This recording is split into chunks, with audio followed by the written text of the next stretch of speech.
Hello friend, এখন বাজে 11টা। আমি আমার হাজব্যান্ডকে জিজ্ঞেস করছি তুমি এখন কি খাবে।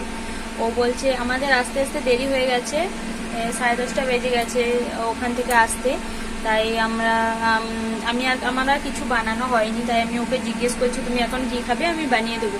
ও বলছে আমি কিছু খাবো না, ওই যে ইয়েপিটা নিয়ে এসেছিলাম ওইটাই বানিয়ে দাও, আমি খেয়ে নেবো। দেখো এই ইয়েপিটা নিয়ে এসেছিলো, তাই আমি অল্প একটু পেঁয়াজ কুচিয়ে নিয়েছি। আমি বলছি এখন টমেটো আর দেবো না, এইটাই বানিয়ে নেব। আজকে গণপতি এসছে বলে আমি আজকে নিরামিষ বানিয়েছিলাম। আর এখন ম্যাগি খেয়ে নেবে, কাল 2-3 দিন আর নিরাম খাবো, তারপর থেকে আবার ননভেজ খাওয়া শুরু হবে।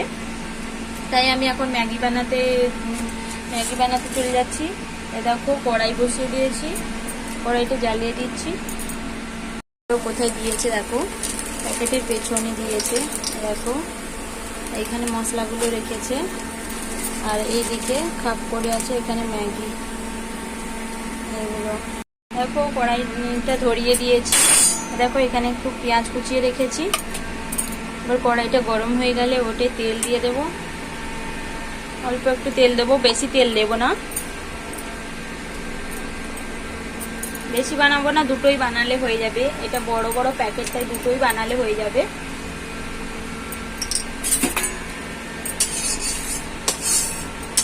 তেলটা একটু চারদিকে বুঝিয়ে দিচ্ছি।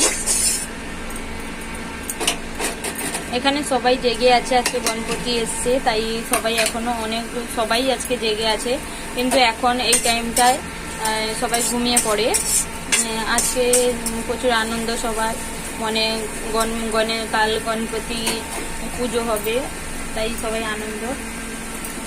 দেখো এখানে আমি তোমাদের দেখাচ্ছি ওই এপিগুলো কত বড় বড়।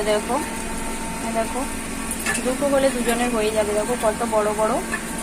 এই প্যাকেটটার দাম আছে, এটা কোথায় লেখা আছে, তা দেখো এখানে 480 গ্রাম 112 টাকা নিয়েছে। তা কত নিয়েছে ছায়া নিয়ে দেখতে হবে, আমি জানি না ঠিক। পরে তোমাদের জানাবো কত দাম নিয়েছে। তোমরা যদি জানতে চাও কোন জিনিসটা কত দাম নিয়েছে, ওই যে ভিডিওটা বানিয়ে দিয়েছি, তোমরা যদি জানতে চাও তাহলে আমি একদিন ভিডিও করে তোমাদের জানাবো। যদি তোমরা জানতে চাও কমেন্টে জানিও। দেখো পেঁয়াজ ভাজাটা অল্প অল্প হয়ে এসছে, পেঁয়াজটা হয়ে গেছে। আমার হাজব্যান্ড আর আমার ছেলে ঘুমিয়ে পড়েছে। এই ম্যাগিগুলো ওই প্যাকেটের মধ্যে 8টা থাকে, আর 8টা মশলা থাকে। দেখো মশলা দুটো বের করে নিয়েছি, আর 6টা ওখানে রেখেই দিয়েছি। পেঁয়াজটা হয়ে গেছে, এবারে একটু জল দিয়ে ম্যাগিটা দিয়ে দেব।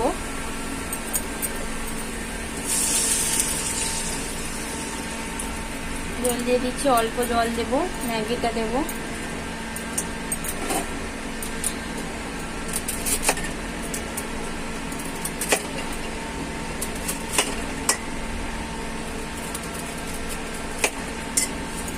হাতে ভেঙে দিলে ভালো হতো, আমার মনে ছিল না, আমি কড়াইতে দিয়ে দিয়েছিলাম।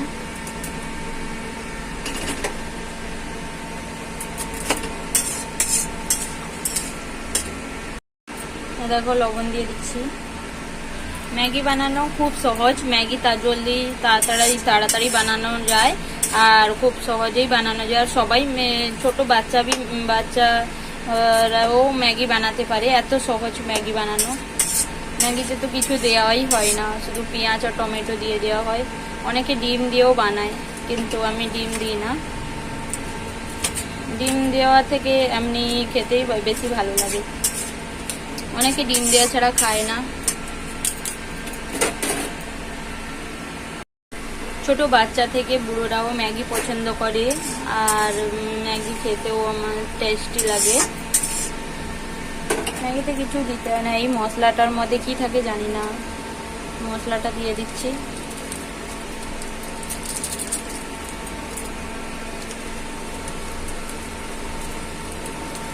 মশলাটাই ম্যাগির টেস্ট বাড়িয়ে দেয়, শুধু নুন দিলেই হয়ে যায়। দেখো মশলাটা এবার এখানে একটু নেড়ে দিচ্ছি। এটা পুরো মাখা মাখা হয়ে এলেই হয়ে যাবে, এই জলটা মরে গেলেই হয়ে যাবে ম্যাগি। এবারে আমি ম্যাগিটা বের করে নিয়ে যাচ্ছি আমার হাজব্যান্ডের জন্য। ও ঘুমিয়ে আছে, ওকে ডেকে তুলতে হবে।